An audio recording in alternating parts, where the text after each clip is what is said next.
د لوټس یا آبي نیلوفر ریښې او ساقه په محلي او دودیزو کشمیري خوړو کې کارول کیږي او ډیر خریدونکي او علاقمندان لري.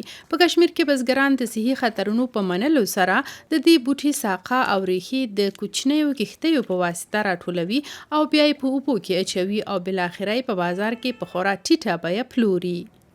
اسې چون سو پات کې سو گزاره زما مالی وضعیت ښه نه دی او زه په سختۍ سره له 200 تر 400 هندي کلدارې ترلاسه کوم.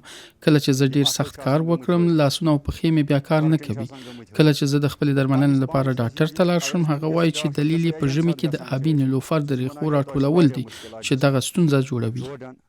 باقي تانا واریاہ مشکل مگر بہانو شو یس نادرن مز وسون چھ سردی مز دغه د ډنډ اوبه هم له کثافاتو ډکې دي. په دې ککړو اوبو کې کار کول د ناروغۍ لامل کېدلی شي. مگر آج واریاہ گندگی ما انفیکشن کو واریاہ خطر آسان پر ناروغۍ د اخته کېدو خطر شته. زه په ټوخي اخته یم. تاسو باید ډیر احتیاط وکړئ ځکه چې اوبه ستاسو سترګو ته داخليږي او صحي ستونزې رامنځته کوي. د دې بوټي راټولونکي د ناروغیو سربیره له لوږې او فقر سره هم مخ دي. دوی ډیری ورځې کور ته خالي لاس ستنیږي.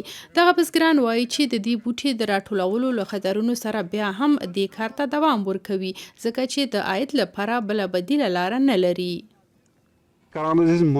زما پلار او زما نیکه دا کار کوي خو ما نه غوښتل چې دا کار وکړم او غوښتل مې یو بل څه وکړم.